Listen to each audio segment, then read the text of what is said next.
Ele gritava toda a madrugada, mas não lembrava de nada pela manhã.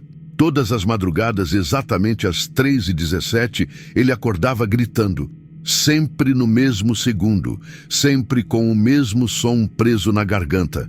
Um grito que não parecia dele. E o mais estranho era o que vinha depois. Não vinha pânico, nem confusão, vinha o vazio. Ele olhava ao redor, respirava fundo e voltava a dormir, como se nada tivesse acontecido. Como se aquele grito não tivesse atravessado a parede, acordado os vizinhos ou feito o próprio corpo estremecer. Como se fosse só um vento passando por dentro. Mas as manhãs eram piores, porque ele não lembrava. Acordava cansado, com a garganta doendo, marcas no peito, olhos fundos como se não tivesse dormido, mas nenhuma memória, nem sonho, nem imagem. Apenas um silêncio encharcado de algo que ele não conseguia nomear. Algo que o observava de dentro. No começo, achou que fosse estresse, ou alguma forma rara de parassonia. Procurou vídeos, artigos, fóruns. Todos os relatos pareciam falar de algo que ele já sabia. O corpo pode agir sem que a mente esteja presente.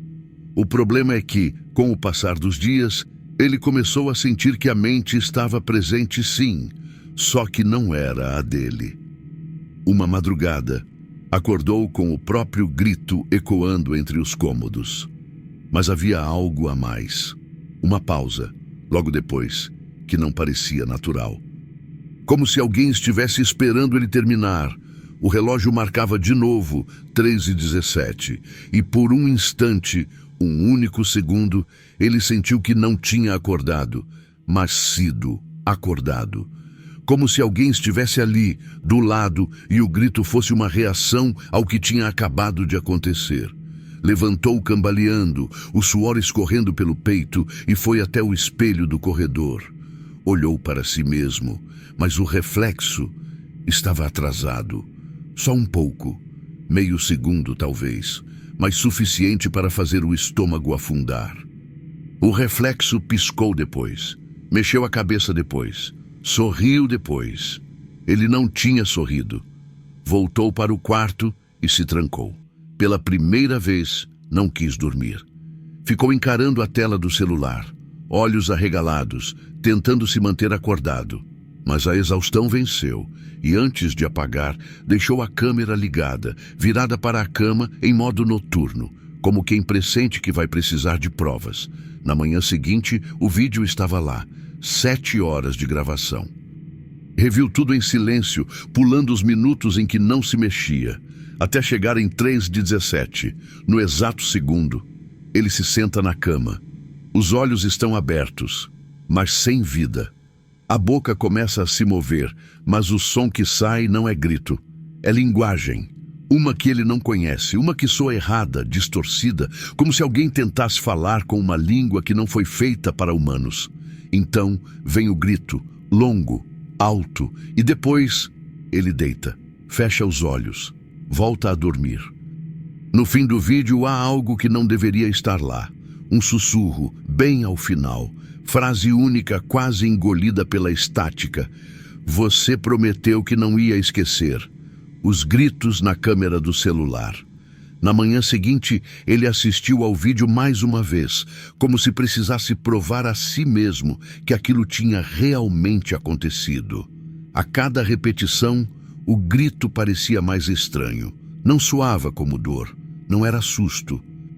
Era como se alguém estivesse tentando arrancá-lo de dentro de si, e a garganta fosse apenas o canal de passagem. Mas havia algo ainda mais perturbador: o olhar.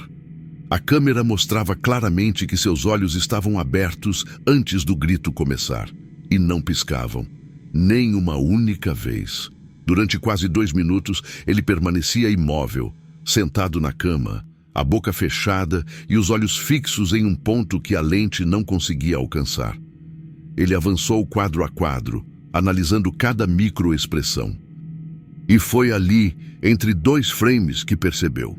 A cabeça dele se inclinava de leve para o lado direito, como se estivesse ouvindo alguma coisa. Mas não havia som algum. só estática. Era um gesto sutil, pequeno demais para ser percebido a olho nu, mas real, incontestável. Ele estava ouvindo alguém, ou alguma coisa. Nos dias seguintes, decidiu gravar todas as madrugadas.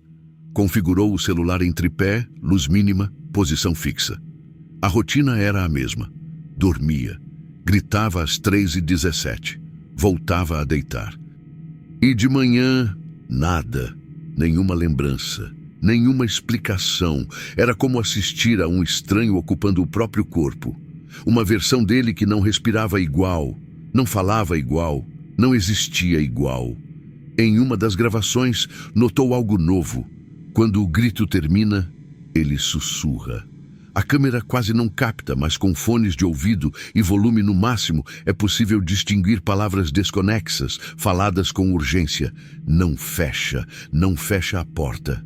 O corpo volta a deitar e tudo termina. A cada repetição, a sensação de que não estava sozinho se tornava mais sólida, mais física. O quarto parecia menor. As paredes pareciam se curvar levemente à noite. O ar, denso, como se a própria casa prendesse a respiração junto com ele. Não era apenas insônia ou distúrbio do sono. Era como se algo estivesse usando o horário em que ele dormia para existir. E embora tentasse se convencer de que aquilo era uma explicação médica, seu corpo, que acordava encharcado, trêmulo, com as unhas marcadas na palma da mão, sabia que não era. A frequência secreta, sempre às 3h17. Depois da sexta madrugada seguida gravando os próprios gritos, ele finalmente percebeu o padrão. Era sempre no mesmo segundo. Sempre às 3h17 em ponto. O relógio do celular marcava com precisão, como se o corpo obedecesse a um alarme interno que ele não conseguia controlar. Aquilo deixou de parecer um distúrbio. Passou a soar como um ritual, como se houvesse algo ou alguém esperando exatamente aquele momento para se manifestar. Começou a pesquisar obsessivamente. Horas e horas em fóruns obscuros, vídeos deletados do YouTube, trechos de documentários mal editados, e entre os relatos mais esquecidos, encontrou o termo que ecoou fundo demais para ser ignorado: desdobramento inconsciente. Pessoas que durante o sono profundo se desprendem do próprio corpo, mas de forma errada, incompleta. E que, segundo alguns estudos ocultos, podem trazer algo de volta quando retornam. A teoria dizia que às 3h17, o cérebro entra em uma frequência de oscilação tão profunda que as barreiras entre o que é real, sonho e morte se confundem. Que se você acordar nesse exato minuto todos os dias, pode ser que não esteja apenas voltando, esteja sendo puxado. As peças começaram a se encaixar. A sensação constante de que havia algo à espreita, mesmo durante o dia, os vultos de canto de olho que ele atribuía à exaustão, as palavras estranhas que saíam da boca dele no vídeo, como se fossem fragmentos de outra língua, a dor no peito ao acordar, como se um peso estivesse sendo retirado com violência. Nada disso era aleatório. Em uma das madrugadas seguintes, acordou antes do grito. Eram 3h14. Estava suando frio. Sentia o corpo paralisado, os olhos imóveis, fixos no teto. E o som. O som parecia vir de dentro do colchão. Algo abafado, arranhando por baixo. Então o relógio do celular vibrou em silêncio, marcando 3h17. Ele não gritou dessa vez. Ou pelo menos achou que não. Na gravação, o corpo dele levanta devagar. Não senta, levanta, fica de pé ao lado da cama por alguns segundos. E então fala, em voz baixa, diretamente para a câmera: "Se eu estiver acordado, me tira daqui." Depois se deita de novo, no mesmo exato ponto onde estava antes. E na manhã seguinte, não lembrava de nada. O que ele escreve quando dorme. Na 8ª madrugada, algo mudou. Não foi o grito, nem a hora. Foi a forma como acordou. Sentou-se na cama ofegante, mas encontrou as mãos cobertas de tinta preta. As pontas dos dedos estavam endurecidas, como se tivesse pressionado um marcador por muito tempo. Quando olhou ao redor, o quarto parecia o mesmo, mas ao acender a luz da sala, sentiu um nó se formar no estômago. As paredes estavam cobertas de palavras escritas à mão, letras grandes, irregulares, espalhadas como se alguém tivesse sido arrastado enquanto escrevia. Algumas estavam ilegíveis, riscadas com força. Outras eram claras, precisas, quase obsessivas. A mesma frase se repetia dezenas de vezes. Você me deixou lá. No canto inferior de uma das paredes, havia algo diferente. Pequenos desenhos infantis, portas abertas, janelas pretas, silhuetas humanas sem rosto. Ele sentiu as pernas fraquejarem. Sentou-se no chão gelado, os olhos fixos na própria caligrafia. Era a dele. Não restava dúvida. As curvas da letra, os traços tremidos quando está ansioso. Tudo ali gritava que fora ele. Mas como? Quando e por quê? O relógio do celular marcava 4:02. A câmera estava ligada. Ele correu de volta ao quarto para assistir à gravação. No vídeo, exatamente às 3:17, ele se levanta lentamente da cama, vai até a mochila e pega a caneta. Os movimentos são metódicos, como se estivesse sendo guiado por algo preciso. Não hesita, não tropeça, não olha para os lados. Vai direto para a parede e começa a escrever, palavra por palavra. A respiração dele não soa normal. É profunda, rítmica, sem pausa. Como alguém recitando algo que já decorou. Quando termina, ele olha diretamente para a câmera. O olhar está vazio. Não há emoção. E então diz, num tom que não reconhece como seu: você prometeu não esquecer. Depois disso, volta para a cama e se deita exatamente na mesma posição. Ele passou o resto do dia tentando limpar as paredes. Mas por mais que esfregasse, a tinta preta deixava rastros, como se estivesse impregnada no reboco. E o que ficou gravado em sua mente não foi a frase em si, foi o jeito como ele pronunciou você, como se estivesse falando com alguém que conhecia, alguém que ele não lembrava mais. E no fundo, uma sensação que o deixava enjoado, a de que a frase não era um aviso. Era uma cobrança, a marca no corpo que não estava antes. Na manhã seguinte, ele acordou com o corpo doendo. Não era cansaço comum. Era como se tivesse sido puxado por dentro, como se alguém tivesse escavado a carne ao redor dos ossos. Ao se levantar, sentiu algo pegajoso nas costas. Correu até o espelho do banheiro e ergueu a camisa. A pele estava marcada. 3 linhas longas, paralelas, vinham da base da nuca até a parte inferior da lombar, como se tivessem sido feitas com algo fino e extremamente afiado. O sangue seco já começava a endurecer. E o mais perturbador, os cortes estavam em locais que ele não conseguiria alcançar sozinho. Tentou racionalizar, pensou em sonambulismo, pensou em móveis, em quedas, em acidentes noturnos, mas nada explicava a precisão das marcas. Eram retas demais, simétricas demais, como se tivessem sido desenhadas. Correu para a câmera, ainda ligada, com as mãos trêmulas. Avançou direto para 3:17. No vídeo, ele se senta na cama, respiração pesada, olhar fixo no vazio. A câmera capta um movimento estranho no colchão, como se alguém invisível subisse devagar. A pele das costas dele se arqueia sozinha, como se estivesse sendo pressionada por mãos que não estão ali. E então as marcas surgem. Não há objeto, não há ninguém no quarto. Apenas o som de um estalo úmido e a carne se abre em silêncio. Ele grita, não como das outras vezes, não um grito de terror ou alerta, um grito abafado, quase íntimo, como se fosse um eco de algo que já aconteceu antes.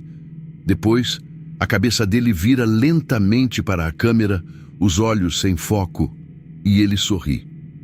Na manhã seguinte não se lembrava de nada, mas a marca estava lá, real, ardendo. Passou o resto do dia com a sensação de que havia algo caminhando atrás de si, a cada passo, a cada sombra projetada nas paredes.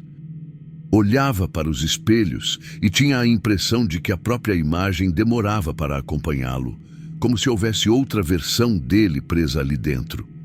O corte físico foi só o primeiro sinal de que aquilo não vivia mais apenas nas madrugadas. Agora estava atravessando o corpo, ocupando espaço, escrevendo nele, e no fundo, ele sentia que não era a primeira vez que isso acontecia. Era só a primeira vez que estava acordado para ver. A mulher do espelho. Na 13ª madrugada, a câmera registrou algo que ele não conseguiu assistir de uma só vez. As outras gravações eram aterrorizantes, mas havia nelas uma lógica, uma repetição de movimentos, um padrão que, por mais insano que fosse, parecia obedecer a uma regra. Desta vez, não havia ordem, apenas caos. Ele acordou com os dedos marcados de tinta preta, as costas latejando, a garganta arranhada. E ao olhar no espelho, viu algo que quase o fez desmoronar. O reflexo não era imediato. O rosto dele piscou 1 segundo depois do movimento real. E por uma fração mínima de tempo, os olhos refletidos não eram os dele. Eram escuros, vazios, como se alguém estivesse dentro daquele reflexo, observando de trás do vidro. Ele tropeçou para trás, derrubando a escova, os frascos, e correu até a sala para assistir à gravação. Na tela, ele surge de pé ao lado da cama às 13h17, sem emitir um único som. O corpo se move devagar, quase flutuando. O foco da câmera é capturado pelo espelho na parede, e por um instante, uma figura aparece atrás dele. Uma mulher. Magra e imóvel, com cabelos caindo na frente do rosto. Não respira, não se move, mas está lá. Ele congela a imagem, volta, avança quadro a quadro.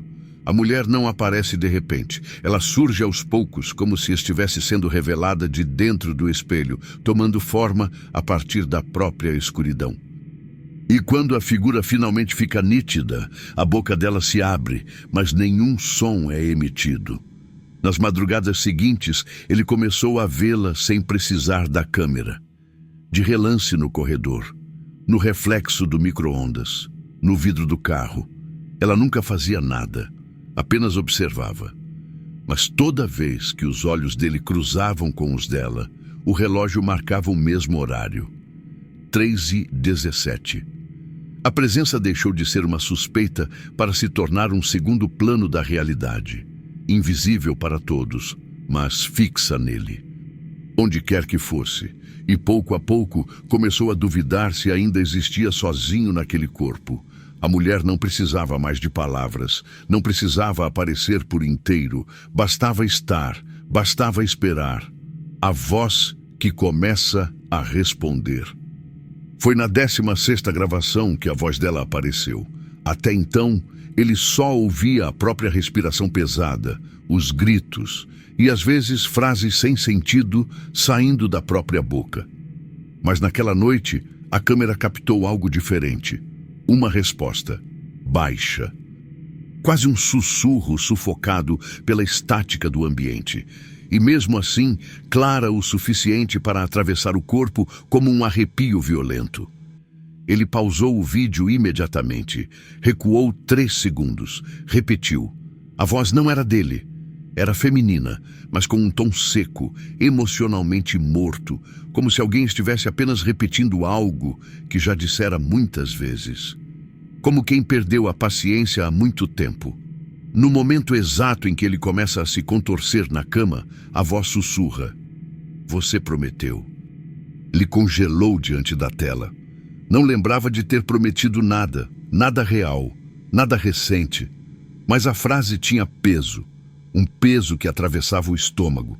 Era como se a própria estrutura da casa sentisse o impacto daquelas palavras, como se ele tivesse quebrado algo que não sabia que existia, Nos dias seguintes, novas vozes começaram a surgir, sempre às 3h17, sempre no mesmo tom e sempre dizendo coisas que o faziam tremer de dentro para fora.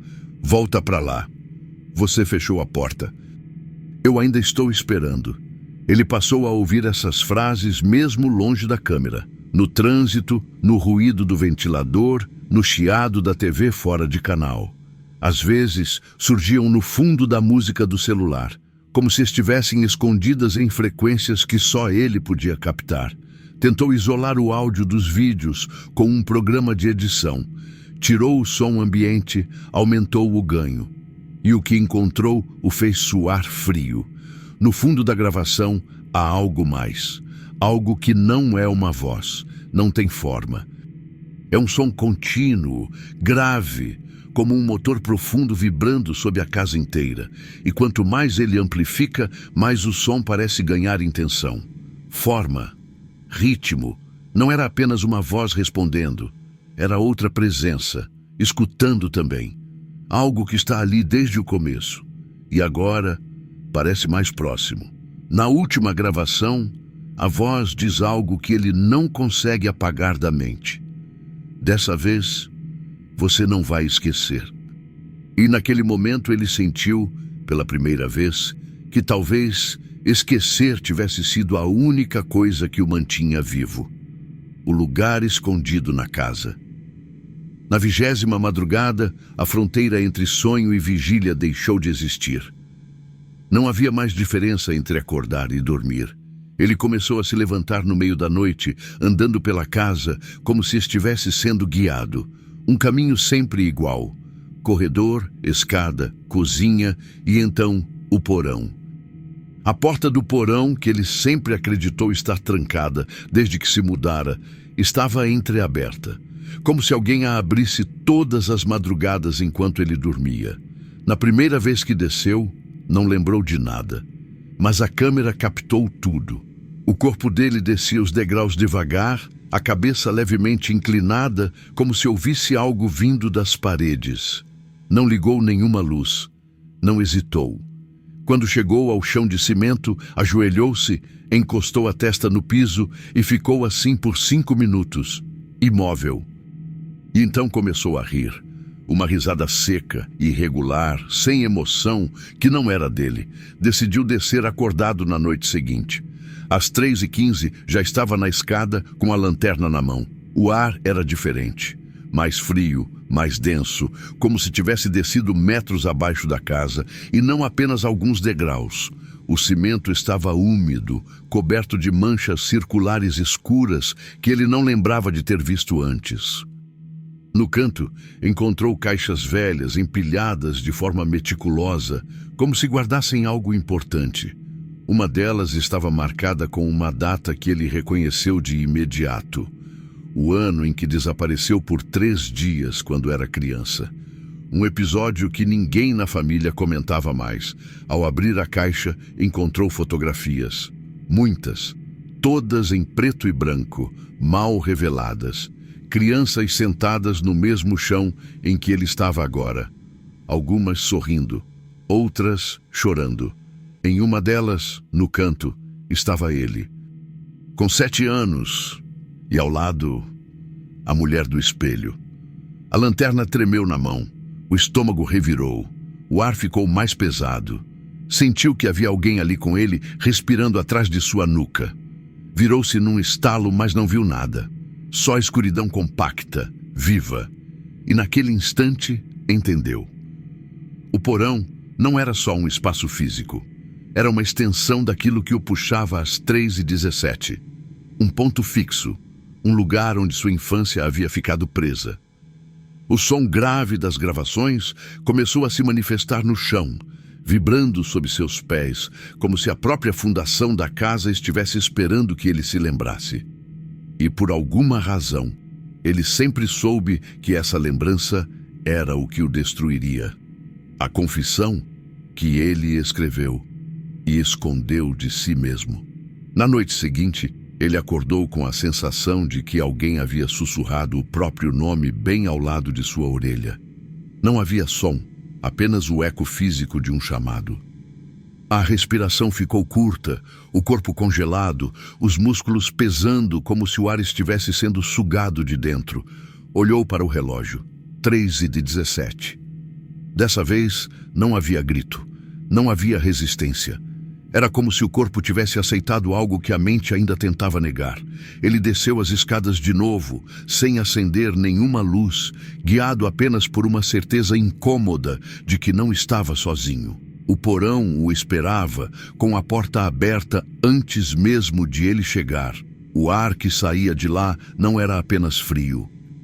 Era antigo, umidade acumulada por décadas, e algo mais profundo, um cheiro de terra úmida e metal oxidado, como se o concreto guardasse a respiração de alguém que nunca saiu. No centro do chão havia uma folha de papel dobrada em 4. Pegou-a com as mãos trêmulas e desdobrou com cuidado. O papel estava sujo, amarelado, a tinta escorrida pelo tempo. Mas a letra era dele, inconfundível. Cada curva, cada tremor, exatamente como sua caligrafia atual. No topo, uma frase: "Se eu esquecer de novo, me faz lembrar." O restante da carta parecia escrita por alguém em desespero ou por alguém prestes a desaparecer. Falava de uma noite, de uma promessa feita para tirar alguém de lá, de uma troca, de uma porta que não poderia ser fechada, e terminava com um aviso, escrito com força suficiente para rasgar parte do papel.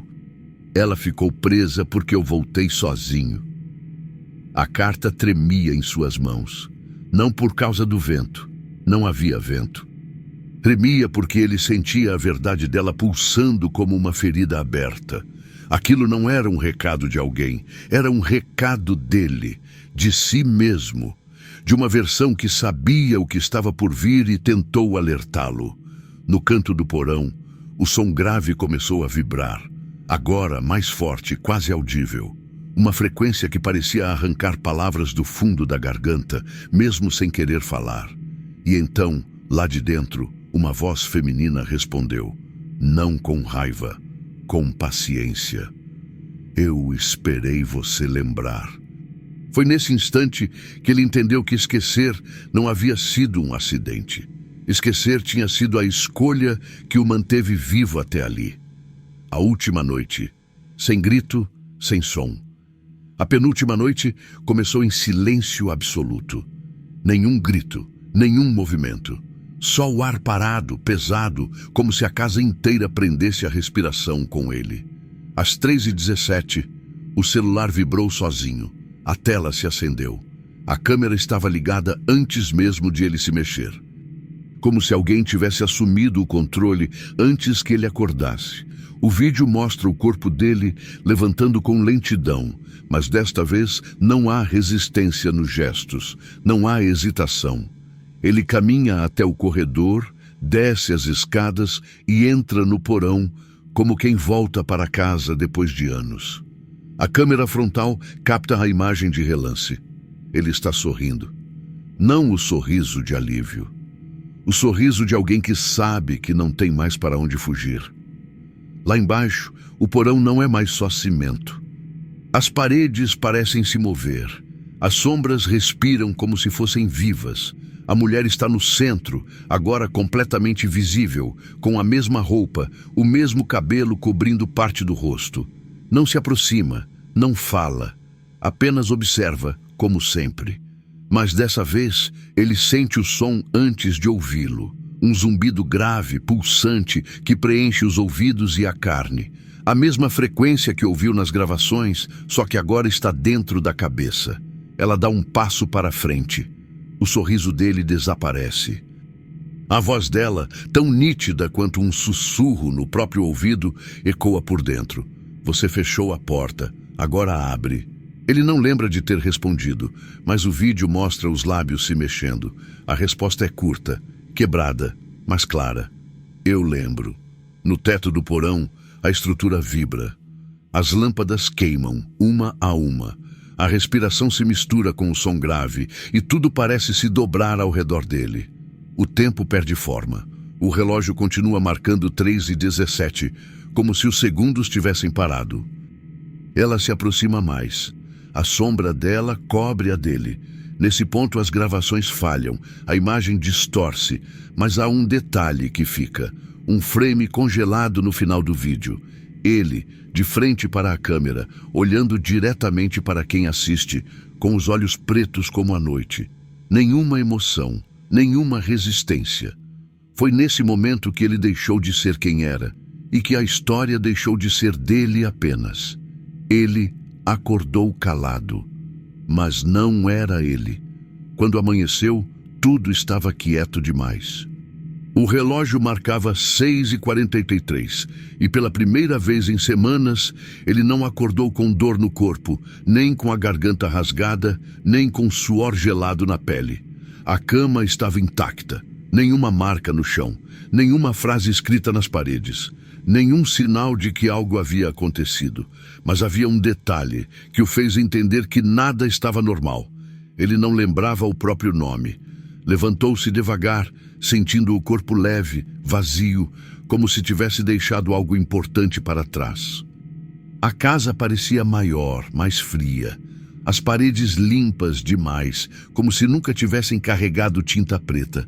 Como se toda a história tivesse sido apagada, exceto por uma coisa, o espelho da sala. A superfície estava coberta por marcas de dedos. Não eram dele. Eram finas, delicadas, impressas na altura de alguém que esteve ali observando, esperando. Na mesa, o celular. Um único vídeo gravado durante a madrugada. Quando deu play, viu-se deitado, imóvel, por quase 2 horas. Às 3h17, ele abre os olhos e se senta devagar. Não grita, não fala, apenas olha diretamente para a câmera, por longos 42 segundos. O olhar está vazio, o corpo rígido. E então, sem mover os lábios, uma voz feminina sussurra bem ao fundo da gravação. Agora eu posso ficar. A imagem treme. Por um breve instante, a mulher aparece atrás dele, dentro do quarto, com a cabeça inclinada e os olhos pretos fixos no visor. Mas desta vez, ela não desaparece. Ela sorri. E quando a imagem congela, não é mais ele quem está deitado na cama. É ela. As horas seguintes passam como um borrão. Vizinhos dizem que o viram andando pela rua descalço, com roupas limpas, sem olhar para ninguém. A câmera de segurança mostra ele deixando a casa às 5h03, carregando nada nas mãos, apenas o próprio silêncio. Dias depois, a polícia encontrou a casa intacta, como se ninguém tivesse morado lá. A única coisa deixada sobre a mesa foi uma folha de papel amarelada, com letras tremidas, escritas com caneta preta. Eu voltei, mas não era eu. E desde então, às 3h17, algumas pessoas dizem ouvir um grito vindo daquela casa vazia. Outras dizem que não há som nenhum, apenas a sensação de que alguém está assistindo do escuro, esperando outra porta se fechar. Porque esquecer pode salvar, mas lembrar faz com que ela volte.